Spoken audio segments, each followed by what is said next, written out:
this morning is Joshua chapter 24, verses 1 through 28, and we're going to talk about choose you this day who you will serve.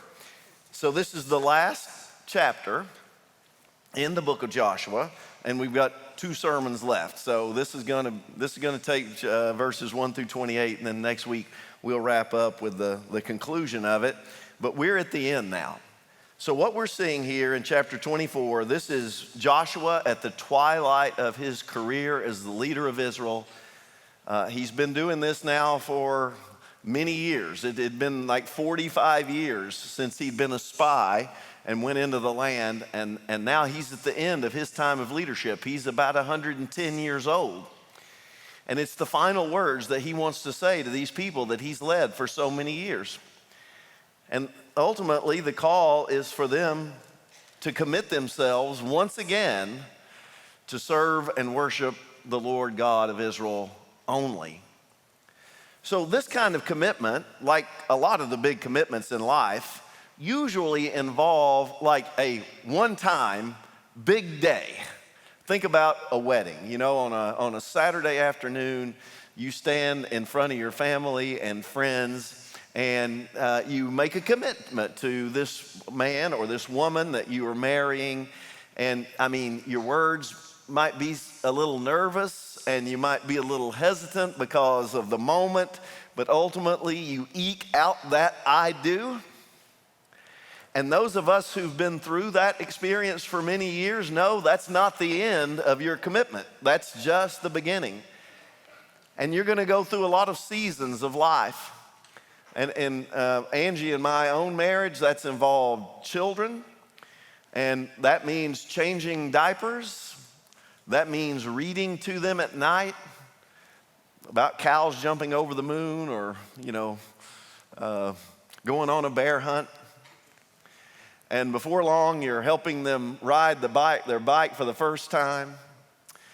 And before you know it, and I can attest to this, you'll stand in a place of worship, and you'll be the parent of the groom in my case.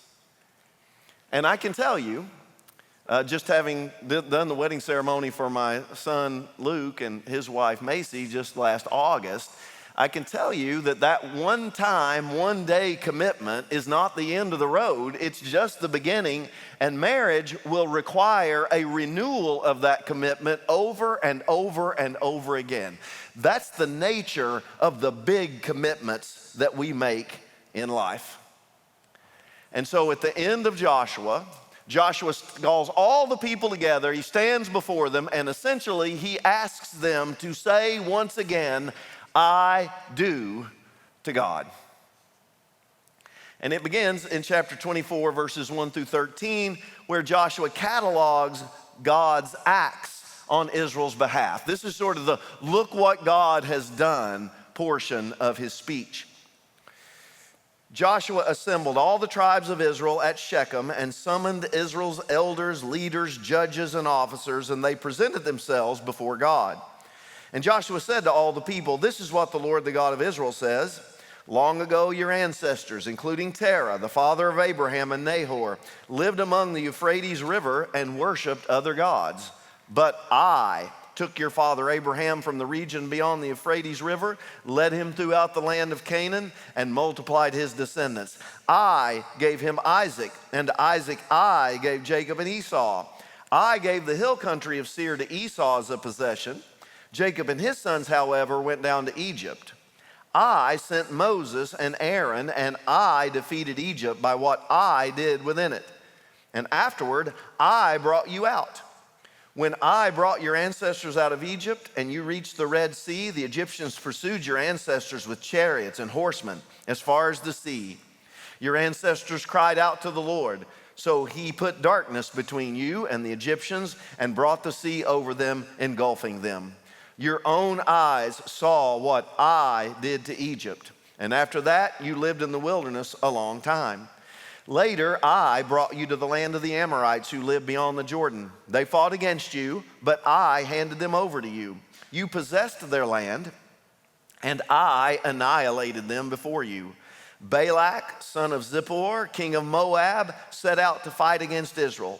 He sent for Balaam, son of Beor, to curse you, but I would not listen to Balaam. Instead, he repeatedly blessed you and rescued you from him. You then crossed the Jordan and came to Jericho. Jericho's citizens, as well as the Amorites, Perizzites, Canaanites, Hittites, Girgashites, Hivites, and Jebusites, fought against you, but I handed them over to you. I sent hornets ahead of you, and they drove out the 2 Amorite kings before you. It was not by your sword or bow. I gave you land you did not labor for, and cities you did not build, though you live in them. You are eating from vineyards and olive groves that you did not plant. And so Joshua begins this final speech to the people, the nation of Israel, by calling everybody together at a place called Shechem. Now, the calling everybody together is a big deal. This includes the 2.5 tribes on the east side of the Jordan, the 9.5 tribes on the west side, and then all the leaders with them. And he does it at a place called Shechem. Now, Shechem is not the place of worship at this point in time. It's Shiloh, but it's just a few miles, like 8 miles north of it. But Shechem has a great history in Israel. You might remember in Genesis 12, God calls Abraham to leave his homeland and go to a land I'll show you. By verse 6 of Genesis 12, Abraham is at Shechem. It's the first city he arrives in the promised land. That's Genesis 12. In Genesis 33, Jacob settles first in Shechem. He builds an altar there and worships God there in Genesis 33, 18, and 19. Shechem will be the first capital of the northern kingdom once the kingdom splits, but that's on down the road. Shechem is a place that has great significance, and here he calls them all together to consider their destiny, their future, in light of their history over the past 600 years. And you heard the catalog. He starts with Abraham even before Abraham had been called. He talks about Terah, who worshiped other gods. That was Abraham's father. And Abraham and his brother Nahor were part of a family that worshiped other gods. But that's where the I's began. In verse 3, but I took your father Abraham from the region beyond the Euphrates. That goes back about 600 years. That's where he starts with his catalog of what God had done for Israel. And it began with Abraham, and then he just works through all that God had done for them. Abraham's descendants, he'd given him Isaac, and then Jacob, and Esau, and he gave Esau land, but Jacob was the chosen one, and he ended up in Egypt. He doesn't get into the Joseph story or them selling their brothers off. It's a quick narration of these acts of God on their behalf. But they ended up in Egypt, and he doesn't mention it, but they ended up enslaved for 400 years, and then God called Moses to lead them out. And it's just quick. He does focus on how Pharaoh's army wanted to destroy them, wanted to kill them before they could go free, and he brought the sea, the Red Sea, up over them and drowned them all. This is what I did to Egypt, he said. And then he says, after that, you lived in the wilderness a long time. He real quickly gets through that 40 years of wandering around in the wilderness on that death march waiting for them to die. You lived in the wilderness for a long time. He's not getting into the negatives of Israel's past with God. He wants to highlight the things God had done for them. And so he was with them in the wilderness. And then 8, later I brought you to the land of the Amorites. So now we're to the east side of the Jordan. This is where Joshua really picks up, where the kings Sihon and Og are defeated and 2.5 tribes get their allotment. And then God took them across the Jordan on dry ground. He defeated the kings, 31 of them, in Canaan, in the promised land. He says, then when you crossed the Jordan and came to Jericho, Jericho's citizens, and he names the nations that were part of Canaan, they fought against you, but I handed them over to you. I sent hornets, he says in verse 12. Now in Exodus 23:28, God tells Moses that he will send hornets into the land in order to confuse the people and to cause them panic. And this will assist Israel in being able to defeat them. When we actually read Joshua, there's no mention of the hornets. Maybe it's metaphorical for just God causing the confusion and the panic among them. It's like sending hornets among them. Or maybe he actually did send hornets into the land. And when he defeated the two kings, Adonai-Zedek and Jabin of Hazor, which he mentions last, the two Amorite kings before you, it was not by your sword or bow. What is clear is that God is the one who done all these things for the last 600 years. I mean, if you want to think about it, now he didn't have the capabilities to make a 600-year video, but if he could have, I'm sure that Joshua would have loved to have shown a 600-year video of all the things God had done for them, beginning with the calling of Abraham. Wouldn't that have been a nice piece to have on the video? God calling Abraham. Abraham then showing him leaving the next morning, going off to the place God would show him. Showing them coming through, Moses, raising up Moses, them going through the Red Sea. What a video Joshua could have made. But all he has are the power of his words. And so he recalls for them the last 600 years of God's work on their behalf. And the thing that stands out over and over and over again is I. Not Joshua. Joshua is not the I in this narration. Yahweh is the I. And it concludes with, I gave you land you didn't labor for, cities you did not build, though you live in them. You're eating from vineyards and olive groves you did not even plant.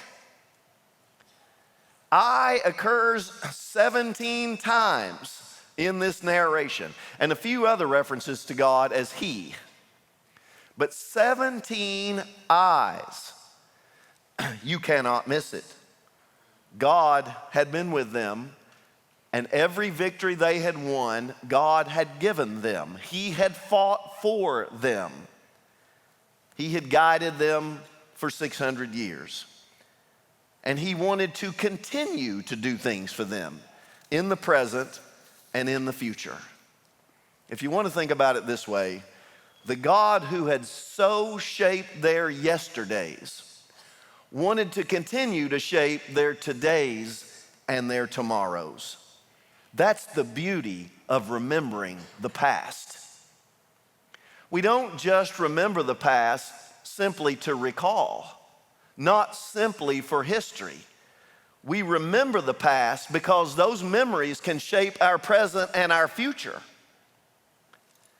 This is the twilight of Joshua's career. He's 110 years old. It's almost over for them. And everything he wants them to be and do is rooted in what God had already done for them. He wants them to live in light of these memories. He wants them to do everything they will do going forward in remembrance of what God had done for them. Reminds me, growing up, First Baptist Church, Middlesboro, Kentucky, that's where I became a believer. Attended that church till I was about 13 years old. It was a pretty standard looking Southern Baptist church. It was a straight back 2 rows of pews with a small balcony.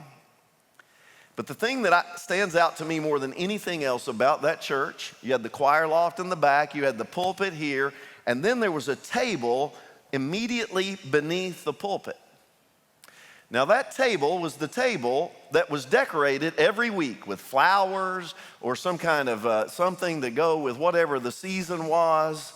And then quarterly, you'd walk in and there was a white sheet over it and you knew you were having the Lord's Supper. It was the communion table, we called it. But that was only quarterly.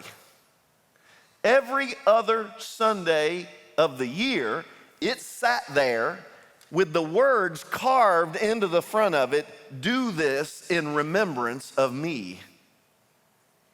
But we only took the Lord's Supper every quarter. There were lots of Sundays throughout the year when that was not the Lord's Supper table. It was just the table sitting there pointing to the audience. And every week it said, "Do this in remembrance of me." I'm not sure what I thought about it then, but I know what I think about it now. That's a pretty good way to live your life, even on days when you don't take the Lord's Supper. Live your life every day, every moment in remembrance of what God has already done for you. I promise it will change your present and your future. So this is where it begins, with a catalog of things God had done for them. And then Joshua challenges Israel to serve God only, beginning at verse 14. Now notice the transition here. After 17 I's, I, Yahweh, have done all these things. Verse 14, therefore. What he's going to challenge them to do wouldn't make sense apart from all the things he's just narrated that God had done for them. So the therefore is rooted in all the catalog of what God had done. There, look what God had done section. Therefore, fear the Lord and serve him in sincerity and truth. Get rid of the gods of your ancestors, worship beyond the Euphrates and in Egypt, and worship the Lord. But if it doesn't please you to worship the Lord, choose you yourselves today, which will you worship? The gods your ancestors worship beyond the Euphrates, or the gods of the Amorites in whose land you're living? As for me and my family, we will serve the Lord. The people replied, we will certainly not abandon the Lord to worship other gods. For the Lord our God brought us and our ancestors out of the land of Egypt, out of the place of slavery, and performed these great signs before our eyes. He protected us all along the way we went and among all the peoples whose lands we traveled through. The Lord drove out before us all the peoples, including the Amorites who lived in the land. We too will worship the Lord because he is our God. And there it is. They've had a good sermon that day, mainly recalling the past. Joshua then turns to give them an invitation. Choose you this day whom you will serve. And they say, amen, we will do just what you do. As for us and our house, our homes, we will serve the Lord. At that point, you expect a benediction and send everybody home. But this is not a day like every other day. Instead of just going through the motions of a sermon or a speech and then a call to commitment and they say, I do, and sending them out, Joshua has a follow-up. He says in verse 19, you will not be able to worship the Lord because he's a holy God. He's a jealous God. He will not forgive your transgressions and sins. If you abandon the Lord and worship foreign gods, he will turn against you, harm you, completely destroy you, even after he's been good to you. It's like a little bit of a warning shot here. Don't just give me that verbal assent. Don't just say, yeah, we'll do what you said you'll do, Joshua. We'll worship the Lord too. No, you better think about this. Because you can't claim to worship the Lord your God while you worship these false gods of Canaan and even the false gods from Egypt. So think about the commitment you're making. Verse 21, no, the people answered, we will worship the Lord. Joshua does not take that as the final answer. He follows up. Verse 22, you are witnesses against yourselves that you yourselves have chosen to worship the Lord. That's what you've said. You've said, I do. We are witnesses, they said. Then get rid of the foreign gods that are among you and turn your hearts to the Lord, the God of Israel. So the people said to Joshua, we will worship the Lord our God and obey him. The challenge here to choose you this day whom you will serve makes no sense without all the catalog of what God had done for them. 17 times God had done everything for them, and now he calls for the commitment. This is what God did in the past. This is what God did for your ancestors. This is what you can watch on the 75th anniversary video. But now it's time for you to choose whom you will serve. It's not enough to celebrate the past.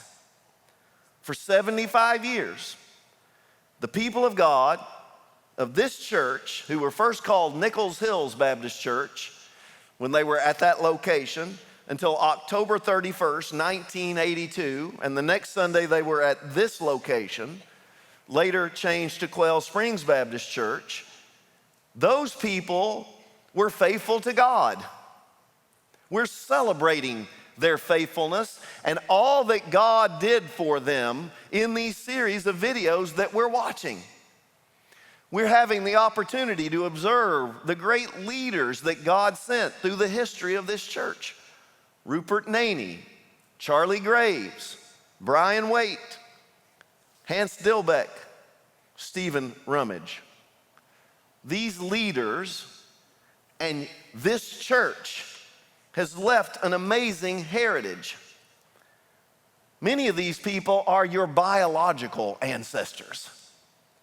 That's one of the things that I've enjoyed watching the videos, because you see these people that I know here, but then I find out, oh, their parents were here, their grandparents were here. So there's that biological ancestry to a lot of the things we're able to see in the videos, but maybe you're just a first generation Quail Springs person. Maybe you came in the last 10 years or 5 years or the last year. You don't have all that biological ancestry, but you can celebrate today. All these people that we're celebrating are your spiritual ancestors. And they made their choice that they would serve the Lord and Him only. And now today, you have to make your choice. Israel's response to their call to worship the Lord your God and Him only, to fear God, to get rid of your idols. You notice all the verbs, the imperatives that he issues here in verse 14. Fear the Lord, worship Him, get rid of the gods your ancestors worshiped beyond the Euphrates and in Egypt. Worship the Lord. As for me and my family, we will serve the Lord. All these imperatives, all these calls, commands He's issuing, and their response is, oh yeah, we'll do just what you're doing. We agree with you. And it apparently is such a reflection of their understanding of God's grace. It's like they think God's grace is cheap grace. Because what becomes apparent is, through all the victories God had been giving them, they're still tugging along idols in their packs and in their household. When Joshua finally gets around to the final call, when they've said twice, oh yeah, we won't worship any other gods, and he says, well, you better make sure. Oh yeah, no, we'll worship the Lord, their God only. And he says, you won't, because you've got to get rid of your idols. And finally, in verse 24, they say, we will worship the Lord our God and obey Him. It's like finally they respond to His call, but it was a process. At the moment when He gathered them together, at the end of this long journey of God giving them this promised land, they were still carrying their false gods with them. It's like they found a way to compartmentalize their lives. Yeah, Yahweh's good for war and politics, but as for growing crops in the land, maybe we better worship the gods of this land. Maybe we better have an idol to Baal just in case, to hedge our bets. It's almost like crop insurance. Let's have the fertility god in our home along with Yahweh. And Joshua's having none of it. The people finally respond, we will worship the Lord our God and obey Him. But what a stunning admission of their understanding of God's grace in their lives. That He could do so much for them, and they could still be dragging their idols along with them, says they took His grace cheaply. Joshua's response is what we need to hear today. Our hearts are a factory for idols. We worship so many things we find that are helpful to our everyday lives, or things that we just value so highly above so many other things in our lives, the things we choose to worship. And ultimately, the most destructive idol we worship is ourselves and our desire to make ourselves happy and justify any actions because of that. It's time to not just be a great people of the past, but to make the decision, the commitment today to be a great people today and in the future. Choose you this day who you will serve. It's pretty clear to me what Joshua's doing. He's 110 years old. He's at the twilight, at the end of his leadership of these people. And he wants to know, as they go forward into the future, that they're going to be a great people. When you think about them now as they stand here before Joshua, as he calls them to worship and serve the Lord, the God of Israel only, when you think about their history, do you think about a great nation, or do you think about their great leaders? I mean, when you think about Abraham, and you think about Moses, and you think about Aaron maybe, and you think about Joshua, that's what comes to my mind, the great leaders that God had given them. I don't think so much about a great nation. They've struggled along the way. They're still dragging idols along with them. You know, Moses had prepared a successor. When we opened up Joshua 1 all those weeks ago in January, you'll recall, verse 1, Moses died, but God says to Joshua, it's your time. And when you go back and look in Deuteronomy, it's so clear. Moses was preparing Joshua for that moment. He was going to be their next great leader. But Joshua's not prepared a successor. There's no next great leader. When we enter into the book of Judges, which is next, it starts with Joshua died. But there's no successor. Maybe Joshua is calling them to no longer center themselves around their great leader, but to be a great nation. And if they're to do that, they can worship God only. And so, here at the end, he says, you choose this day whom you will serve. The fact that he issues the call to choose indicates they have to make a decision. God's not going to coerce them. God's not going to force them. He's giving them the opportunity to choose. The call of God is not the call to a forced march of obedience. God's not going to put, in a sense, a gun to your head and say, worship me or else. It's a choice you must make. I mean, what kind of worship and what kind of love and what kind of obedience would it be if you had no choice? You might remember a line from a movie, I'll make him an offer that he can't refuse. That sounds a lot more like The Godfather than God the Father. You have a choice today. And Joshua says, you make that choice to serve God only. You can force outward obedience. You can force external allegiance. But we're talking about matters of the mind and heart. Everybody worships something. The question is, who and what will you worship? And then he concludes with verses 25 through 28 by making a covenant at Shechem. On that day, verse 25, Joshua made a covenant for the people at Shechem and established a statute and ordinance for them.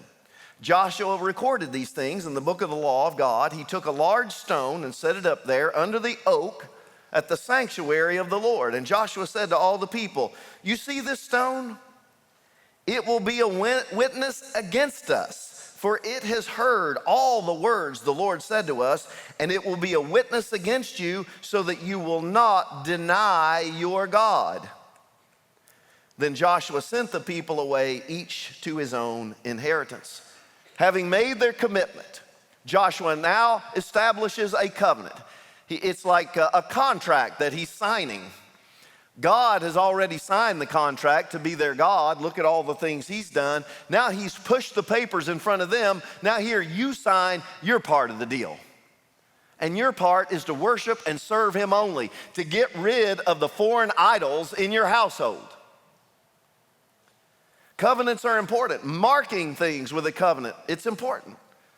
And God does it, big covenants with Noah, with Abraham, with Moses, with David, the new covenant in Jeremiah 31. These are the big covenants that God makes with his people. But all along the way, there are these smaller covenants that mark commitments that the people make to God. And so Joshua writes it down in the book of the law. And he says, "You get that big stone over there, put it under the oak, and that's going to be our final memorial." The seventh memorial in Joshua. You remember we started when we crossed the Jordan River and they set up those 12 stones? And Joshua said, when your children see those 12 stones, you can say to them, "Remember, God brought us across the Jordan on dry ground and has given us this land." And now there's one big stone at Shechem, a memory stone, so that when their children ask, "Why does everybody keep coming back to this big rock?" you can tell them, because we committed ourselves to be loyal to Yahweh and to serve him and him only. It will be our stone of witness. And then Joshua sent them away to their inheritance. Inheritance is big in Joshua, 50 times. He mentions an inheritance starting in 11:23. And that summarized the first part. I read that last week, where he sends them away. I'll just read it, 11:23. "So Joshua took the entire land in keeping with all the Lord had told Moses. Joshua then gave it as an inheritance to Israel according to their tribal allotments." And since then, 50 times he mentions this inheritance that God has given them. And now they've made their choice. They will serve and worship Yahweh only. And now go back to your inheritance. I would recognize that in 25 years from today, I'll be on the verge of 85 if God gives me the grace to see 25 years from now. But in 25 years, I can assure you, if Jesus has not returned, the Quail Springs Baptist Church will be celebrating its 100th anniversary. And I can tell you without question, one of the things that 100th anniversary committee will do, they will show the 4 videos that we're seeing now. Now, we've seen 2. There's one going to follow the sermon, and then there's one more next week. That committee is going to be so blessed to have these 4 videos that recount all that history for them. They'll show those 4 videos again. And I also promise you that on the Sunday before that 100th anniversary, they'll have a 5th video. And it will cover 2025 to 2050. And you're writing that video now. Your spiritual ancestry at this church made their choice 75 years ago, and they renewed that commitment over 75 years to serve the Lord God and Him only. But now you have to choose. Choose you this day whom you will serve.